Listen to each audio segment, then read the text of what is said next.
Aujourd'hui, nous sommes présents pour vous parler de Meet and Collect, un concours d'innovation ouverte. Et Absolument. pour le coup, pouvez-vous vous présenter en quelques mots? Alors, je suis Stéphane Jacquet, je suis directeur de la coopérative vinicole de Neuville-Busseuil, Champagne-Clérambault, donc au sud du département de l'Aube, à Neuville-sur-Seine, à 7 km de Bar-sur-Seine. Et je suis également membre du directoire de l'Union Boise, qui est une union de coopératives. Et dans le cadre de ce directoire, j'ai la mission de gérer tout le service amont de l'Union Boise, c'est-à-dire toute la partie technique et la partie développement.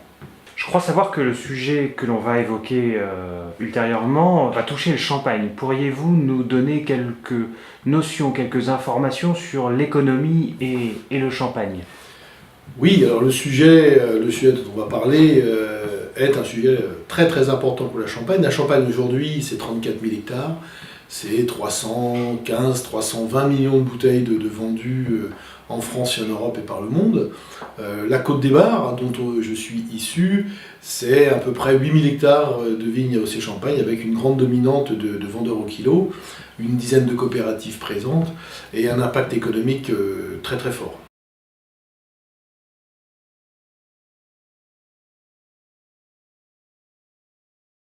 Quel sujet avez-vous à nous proposer? Quelle problématique fait face aujourd'hui la Champagne et sur quelle thématique vont avoir le plaisir de travailler certains de nos étudiants? Alors la problématique, elle est, comme je l'ai dit tout à l'heure, importante. C'est un travail sur la protection des vignes, du vignoble, contre le gel de printemps. C'est un fléau climatique que l'on rencontre de plus en plus. Ces 2 dernières années, nous avons été fortement touchés, fortement impactés, notamment en 2016 avec des gelées fin avril. En 2007 également, des gelées aussi au mois d'avril un peu moins fortes, mais sont des gelées qui sont très très très délicates pour le vignoble, puisqu'elles arrivent en période où la vigne est déjà bien développée, où les bourgeons sont déjà bien formés, bien sortis, et en même temps très fragiles. Très fragiles, donc des gelées de printemps comme celles qu'on a pu rencontrer vont en fin de compte, si je peux prendre l'expression, tuer dans l'œuf la future récolte. Donc l'impact il est primordial. Il y a déjà quelques éléments qui permettent de contrer cet aléa climatique. Il y a des éoliennes qui sont installées, on peut en voir dans certains secteurs de la Côte des Bars, du côté de Balneau-sur-Laigne par exemple, système qui va permettre de rabattre de l'air chaud sur les vignes, mais qui reste très local. On a des systèmes d'aspersion aussi, où là, en fin de compte, au moment où la température va atteindre 0 degré, on va mettre de l'eau au niveau des vignes pour qu'un glaçon se forme et protège le bourgeon, mais c'est très compliqué et c'est très coûteux à mettre en place. Il y a des solutions qui sont envisagées de souffler de l'air chaud dans les vignes, mais comme vous pouvez le comprendre, rien qui permette aujourd'hui d'éviter le gel et qui permette de protéger, si je m'arrête à la Côte des Bars, 7 ou 8 000 hectares de vignes de façon rapide et efficace. Je crois savoir que le CIVC dans le domaine du champagne est très présent, notamment dans la réglementation. Y a-t-il des choses à savoir dans le cadre de nos recherches? Oui, alors le comité Champagne est très très présent, ex-CIVC, comité interprofessionnel des vins de Champagne, est très présent pour accompagner tout ce qui est innovation, recherche et développement. Et bien entendu, il y a des contraintes, comme par exemple si on souhaite mettre des bâches sur les vignes, jusqu'à présent les bâches étaient interdites, on reparle de ces éventuelles bâches. Le souci qu'il peut y avoir, c'est la création d'un microclimat sous la bâche et en fin de compte qui dérègle un petit peu l'avancée de la culture de la vigne. Donc il y a une contrainte technologique qui est donnée par le CIVC avec un suivi très très rigoureux.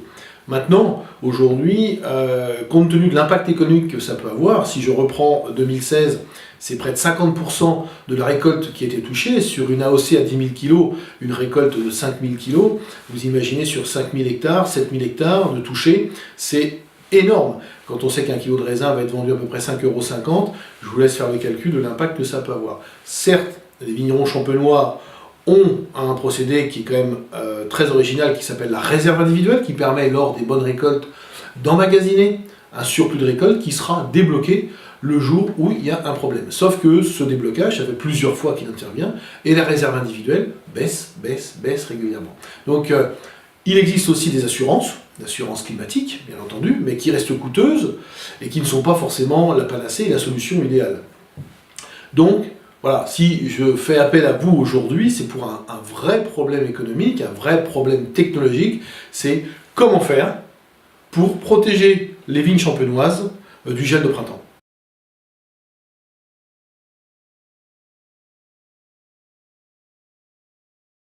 Une problématique assez récurrente en Champagne, la grêle. Pourriez-vous nous en dire un petit peu plus et nous exposer le cadre de ce problème? Alors, la grêle, c'est effectivement aussi un souci climatique que nous rencontrons. Comme dans toute culture extérieure, nous sommes soumis aux aléas climatiques. Nous avons parlé du gel de printemps tout à l'heure. La grêle est un autre aléa climatique qui vient impacter la vigne sur des périodes où la vigne est très fragile, notamment sur les périodes de mai, de juin essentiellement, juillet, août, où en fin de compte, la vigne pousse, où la fermeture de grappes se fait par exemple fin juin, et la vigne est très fragile. Le gros souci avec cette grêle, c'est qu'en général c'est très localisé. C'est le principe des orages. Donc trouver une parade à la grêle, c'est très compliqué. Des filets ont été envisagés. Aujourd'hui, rien de très probant. La seule protection qu'on a contre la grêle aujourd'hui, c'est l'assurance climatique. Donc vous voyez que ce n'est pas la panacée, ce n'est pas la solution idéale. Donc, vous, jeunes étudiants en pleine recherche, qui êtes au fait des nouvelles technologies, à la pointe de tout ce qui peut se faire dans le monde, ben voilà, moi Stéphane Jacquet, directeur de la coopérative de Neuville-Busseuil, Champagne-Clérambault, ben je fais appel à vous aujourd'hui pour chercher et trouver un moyen de protéger nos vignes AOC Champagne de la Côte des Bars, qui en moyenne valent entre 1 million et 1 200 000 € l'hectare, de les protéger de la grêle sur les périodes les plus délicates de la vigne, c'est-à-dire les mois de mai et juin.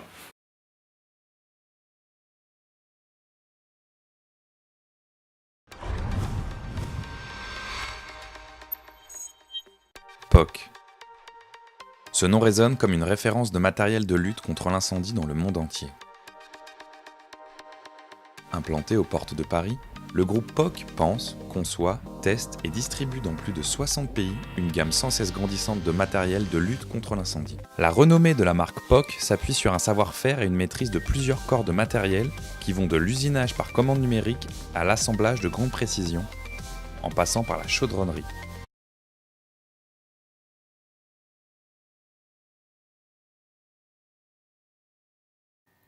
Nous avons au sein de POC un service télécommandé qui va concevoir, qui va fabriquer les télécommandes qui vont sur nos appareils de lutte contre l'incendie. Et ceci pour permettre aux pompiers d'approcher le feu de manière sereine et d'éteindre à distance. Alors, au sein de ce service, nous proposons un sujet qui est très important, qui est une grande problématique aujourd'hui, et qui concerne la vitesse de déplacement et également la précision de la position pour tous les mouvements qui sont faits par la lance monitor. Alors, le pilotage d'une lance monitor motorisée demande un système de contrôle de commande précis, sans à-coups, pour garantir une jetée d'eau fluide. Le déplacement de la lance monitor se fait sur 3 axes, horizontal, vertical. On peut aussi changer la forme du jet. Et ces mouvements doivent être faits simultanément et de manière progressive. Donc, nos canons sont dotés de moteurs à courant continu de type brushless, équipés de capteurs à effet Hall, ainsi que de capteurs angulaires de position.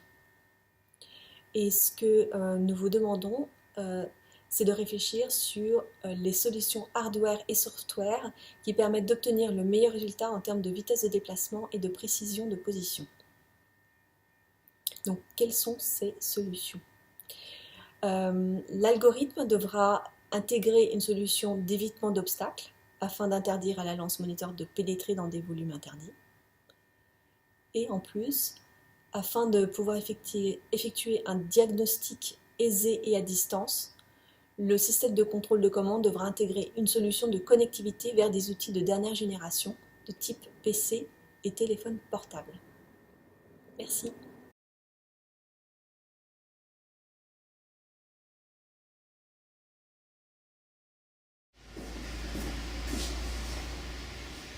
Bonjour à toutes et à tous. Je suis Alexandra Dampierre, la directrice générale de la société POC. Et j'aimerais vous demander un service de travailler sur notre projet des drones. Alors, pourquoi les drones? C'est un sujet qui est très souvent évoqué par nos clients, qui nous demandent si nous avons une application particulière que nous vendons éventuellement en même temps que notre matériel de lutte contre l'incendie. Et la réponse pour l'instant est non. Malheureusement, nous n'avons pas encore d'application. Alors, il faut savoir que le drone est un sujet qui est très en vogue, bien sûr, qui autrefois évoquait le domaine du jeu, également le domaine des applications militaires, alors qu'aujourd'hui, il est nommé dans beaucoup d'industries. Alors, ce qu'on lit sur Internet sont les industries de l'agriculture, de l'archéologie, même du tourisme, de la sécurité bien sûr, de l'environnement. Et nous aimerions savoir s'il y a une application particulière que nous pourrions développer pour le matériel de lutte contre l'incendie. Alors il faut savoir que nous vendons principalement des lances à main, des lances-monitors, des lances-monitors télécommandés, des lances qui sont livrées sur des robots, c'est-à-dire sur des chars. Et il faut savoir également que pour éteindre le feu, nous utilisons l'eau, mais également la mousse et poudre-mousse. Alors pourquoi poudre-mousse? Eh bien parce que la poudre toute seule est difficile à projeter à une certaine distance, et donc nous utilisons la mousse pour la projeter à une distance nécessaire pour éteindre le feu. Nous avons donc des tuyaux qui sont engorgés d'eau et qui pèsent un certain poids, donc ça il faut également le prendre en compte. Voilà. Donc la question est si vous pourriez nous aider à développer une application, nous donner de bonnes idées en tout cas, pour développer une application pour les drones que nous pourrions vendre en même temps que notre matériel et qui en quelque sorte soit complémentaire. Merci.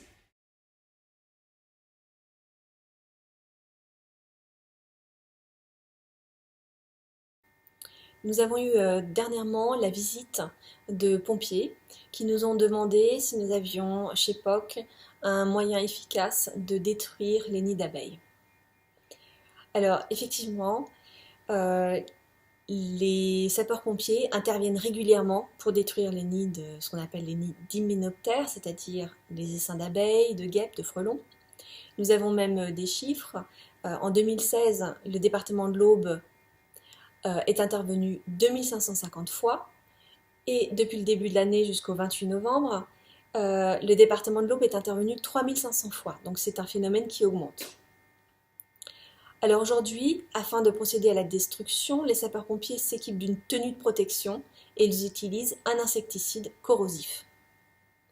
Cet insecticide se présente sous forme de poudre ou sous forme liquide, et la solution liquide a une texture huileuse. Il y a deux types d'interventions qui existent. Soit le nid est accessible, donc là les sapeurs-pompiers pulvérisent le produit liquide à l'aide d'un pulvérisateur, ou alors le nid n'est pas accessible et dans ce cas l'utilisation de l'insecticide est sous forme de poudre qui sera projetée sur le lieu de passage des insectes.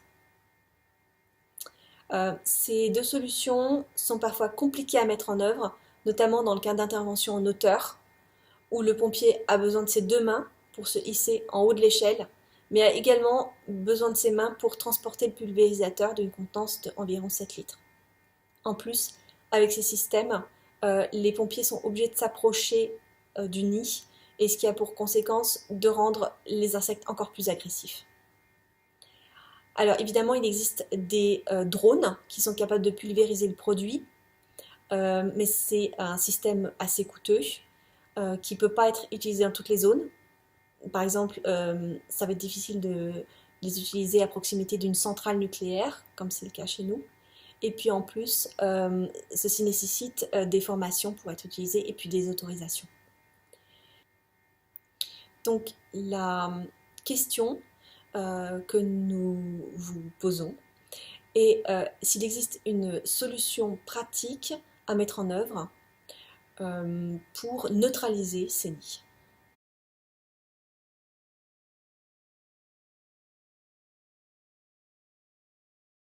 Donc pour ce projet, nous aimerions vous proposer de rechercher un moyen efficace de mesurer les tailles de gouttes d'eau quand une lance à main est utilisée par un pompier. Alors, dans les milieux clos, le pompier va essayer de diminuer la température en faisant ce qu'on appelle du pulsing. Il va ouvrir et fermer très rapidement la lance à main. Il faut savoir qu'une lance à main type pour éteindre un incendie d'immeuble a un débit de 500 litres par minute. Et cette eau, qui est utilisée pour éteindre le feu, se transforme immédiatement en vapeur. À 400 degrés, 1 litre d'eau se transforme en 3000 litres de vapeur. On peut donc dire que le lieu se transforme immédiatement en cocotte minute et qu'un des objectifs du soldat du feu est donc de produire le minimum de vapeur et donc d'utiliser le minimum d'eau. Pour cela, nos clients nous demandent de faire des lances avec une taille de goutte d'eau minimale et un temps de suspension dans l'air maximal. Et certains appels d'offres de lances vont même jusqu'à mentionner la taille des gouttes d'eau requises, par exemple entre 200 et 400 microns. Bien sûr, ceci est possible, encore faut-il pouvoir mesurer la taille des gouttes d'eau de façon efficace. Alors nous savons qu'une des méthodes, mais très onéreuse, environ 200-300 000 euros, et pas forcément répétable, est la diffraction avec l'utilisation de laser. Ça nécessite d'acheter du matériel d'optique complexe et aussi de savoir l'utiliser. Donc, imaginons qu'une personne porte une lance droite devant elle et que nous voulons connaître la taille des gouttes d'eau à 5 mètres, tant au centre du jet qu'à l'extérieur, c'est-à-dire sur toute la surface. Le cône du jet est de 100 degrés, c'est-à-dire plus ou moins 50 degrés. Nous aimerions savoir s'il y a une possibilité de mesurer la taille de gouttes d'eau plus simplement et surtout sans avoir de matériel complexe à acheter, avec un système optique qui généralement n'aime pas prendre l'eau.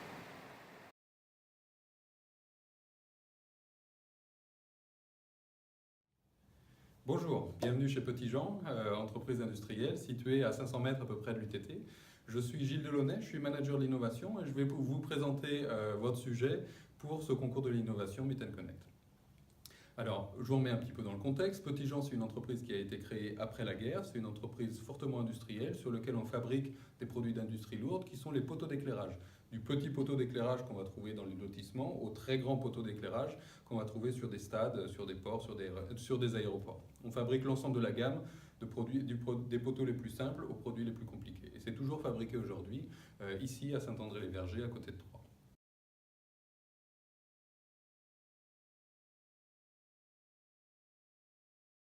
Bon, je vais vous présenter maintenant le sujet sur lequel je vous propose de travailler. C'est un sujet qui va être en 3 parties. Il y a une première partie produit, une deuxième partie positionnement d'entreprise et une troisième partie organisation et financement de la transition. La première partie produit, c'est que je vais vous demander de vous poser la question de quel doit être le poteau d'éclairage de demain. Le poteau aujourd'hui, c'est un produit relativement simple, tout en métal. Par contre, quand on le remet dans le contexte de la ville qui évolue, de la smart city, de la ville connectée, eh bien on s'aperçoit que ce produit, ce mobilier urbain qui va se trouver tous les 30 mètres dans toutes les rues du monde, avec un point haut, avec un accès à l'énergie, peut vraiment apporter des fonctionnalités extrêmement différentes, extrêmement variées et particulièrement importantes dans la ville de demain qui interagit avec ses utilisateurs et qui traite un beaucoup plus grand nombre d'informations. Donc vous allez partir en brainstorming dans un premier temps, d'imaginer toutes les fonctionnalités nouvelles qu'on peut apporter à ce poteau. Et puis je vais vous demander ensuite de vous concentrer sur 4 produits, c'est-à-dire que parmi toutes les idées que vous aurez, vous allez sélectionner les 4 qui vous semblent les plus pertinentes d'un point de vue commercial, de l'utilisation, d'un point de vue industriel et puis d'un point de vue technologique. Donc vous allez partir en brainstorming et ensuite vous concentrer sur enfin voilà, 4 profils de produits. Une fois que vous aurez déterminé ces 4 produits, vous allez réfléchir sur l'entreprise qui doit se positionner derrière et porter ces 4 produits. Quel va être le positionnement de marché, le positionnement de l'image de marque, le positionnement marketing justement de l'entreprise, Petit Jean 2.0 si vous voulez, qui va porter ces 4 produits que vous avez déterminés. Est-ce qu'on doit se positionner haut de gamme, bas de gamme? Qu'est-ce qu'on fait par rapport à l'export, France? Où est-ce qu'on produit? Quelle est vraiment la valeur ajoutée qu'on apporte? Et la manière de présenter, de donner une identité à cette entreprise. Une fois que vous aurez déterminé le positionnement stratégique de l'entreprise qui va pouvoir porter les 4 produits que vous avez déterminés, eh bien vous allez pouvoir réfléchir à la transition entre le Petit Jean d'aujourd'hui et le Petit Jean de demain. Petit Jean d'aujourd'hui, c'est une entreprise fortement industrielle, une entreprise de production, avec des grosses machines, avec une immobilisation capitalistique importante, et puis une entreprise qui a vécu avec difficulté les crises industrielles de ces dernières années. Donc qui est fortement contrainte aussi au niveau de son financement, de son investissement, qui peut lui permettre d'aller de l'avant. Et puis, à partir de cette situation-là, vous allez imaginer comment est-ce qu'on peut construire petit à petit le Petit Jean de demain et comment on va pouvoir financer cette transition entre une entreprise industrielle et puis une entreprise telle que vous l'aurez déterminée. Voilà. Je vous souhaite un bon courage. Je passerai parmi vous pour discuter entre les tables sur les gens qui auront choisi ce sujet. Et puis on se retrouve à la fin de ces 24 heures pour parler de ce que vous aurez imaginé. Je vous remercie.